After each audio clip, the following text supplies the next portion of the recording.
د قرآن کریم د ترجمې 89 درس د آل عمران سورت او شپږ دېرشم آیات. اعوذ بالله من الشیطان الرجیم بسم الله الرحمن الرحیم. په مخکې آیات کې منږ وویل چې د مریم علیه السلام مور په ګېډه باندې ماشومو یعنی حملو، نو هغې د خپل حمل د الله د رضا دپاره نظر کو، خو د هغې په زړه کې دا و چې ګنې دا به هلکي چې د بیت المقدس خدمت وکړي. مګر فلما نو کله چې ودوعتها هغې یعنی د مریم علیه السلام مور وزیږوله، هغه یعنی مریم علیه السلام یې وزیږوله. ودوعتها دلته دوه ضمیرونه دي، یو د مریم علیه السلام مور ته او بل مریم علیه السلام ته. اول ضمیر کله چې هغې یعنی د مریم علیه السلام مور وزیږوله، هغه یعنی مریم علیه السلام یې وزیږوله. قالت وی ویل، د مریم علیه السلام مور ویل، ربی ای زما ربه، انی بېشکه ما وضعتها وزیږوله انثی جنۍ، یعنی زما په زړه کې خو دا و چې ګنې زوی به مې وشي، هلک به وشي. والله او الله تعالی اعلمو ښه پوه دی، بما په هغه شي وضعت چې هغې زیږولی و. ولیس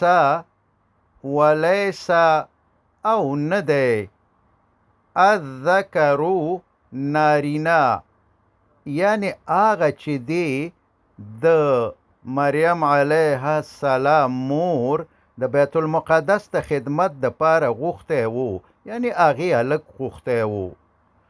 نو الله فرمایي ولیس او نه دی الذکرو نارینا، هغه چې د بیت المقدس د خدمت دپاره دی غوښتی و، کل انثی په شان د جنۍ، یعنی هغه چې دې ته ورکول شوه ځکه چې دا جنۍ ډیره مبارکه او د عیسی علیه السلام مور وه. و انی سمیتها، یعنی د مریم علیه السلام مور وویلې، و انی او بېشکه ما سمیتها نوم کې خودو د دې مریم علیه السلام. و انی او بېشکه زه اعیذها پناه غواړم دې ته، بکا په تا سره یا الله، وذریتها او د دې اولادو ته، من د الشیطان شیطان الرجیم رټل شوي نه.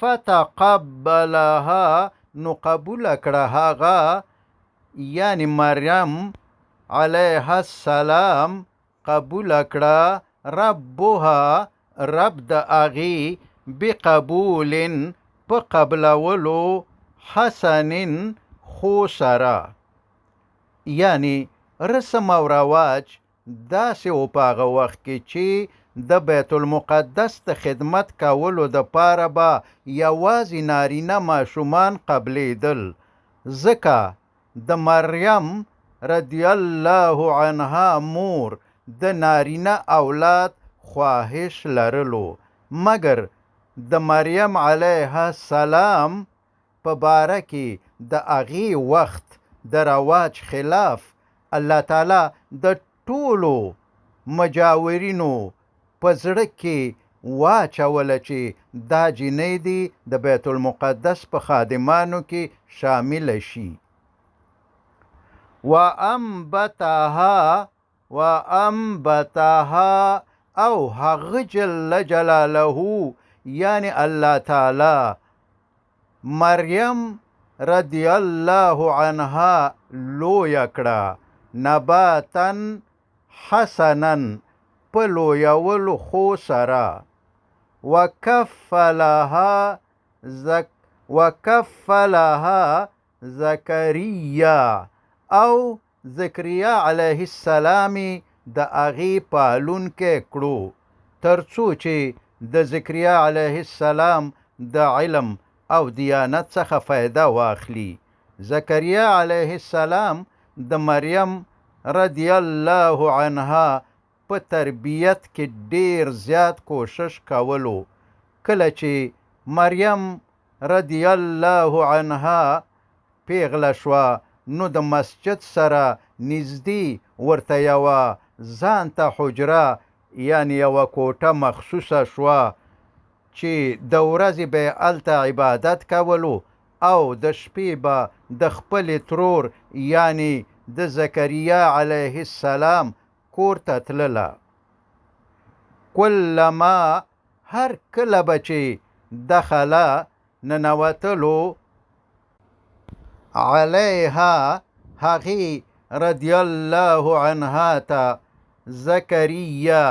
زکریا علیه السلام المحراب عبادت خانی ته یعنی زکریا علیه السلام به چې کله د هغې عبادت خانې ته ورننوتلو وجده هغه علیه السلام به موندلو عندها د هغې رضی الله عنها سره رزقا یو څه رزق یعنی د مریم رضی الله عنها سره به بې موسمه میوې پیدا کېدلې.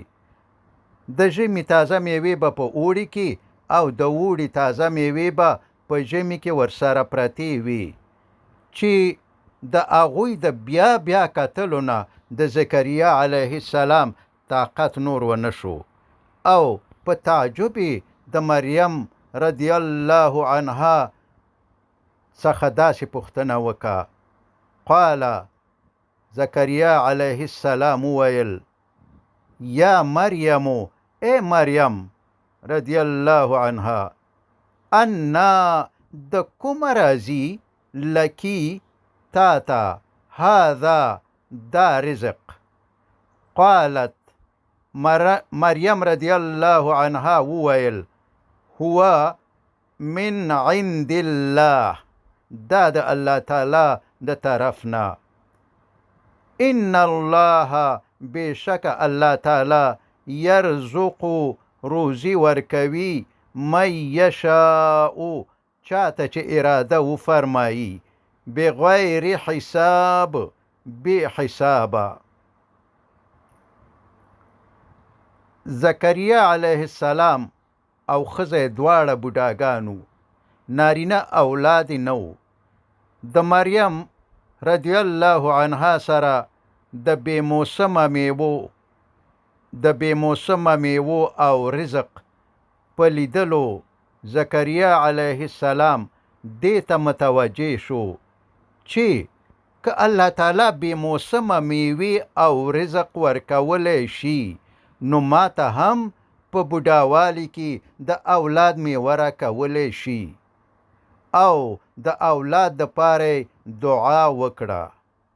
د دې مطلب دا نه دی چې مخکې یې یقین نه و او اوس یقین پیدا شو بلکې توجه یې نه وه اوس توجه پیدا شوه.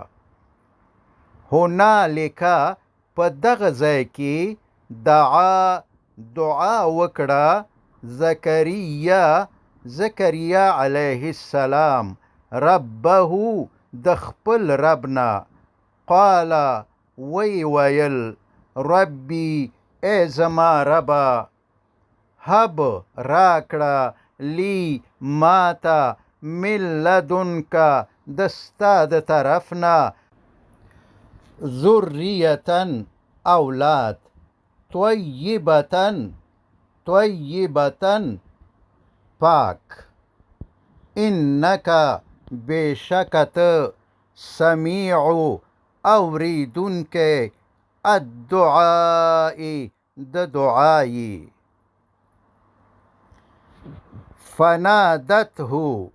فنادته نو آواز وکړو هغه ته، یعنی زکریا علیه السلام ته، الملائکتو ملائکو، و په داسې حال کې چې هو اغا یعنی زکریا علیه السلام قائم ولاړو یصلی لمونځ کولو فی المحراب په عبادت خانه کې.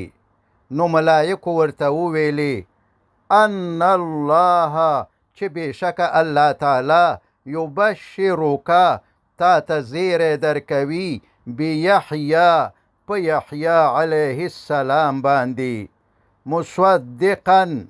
مصدقا چې تصدیق کوونکی به وي بکلمتن د یوې کلمې من الله د الله تعالی، یعنی د یوې کلمې څخه مراد عیسی علیه السلام دی.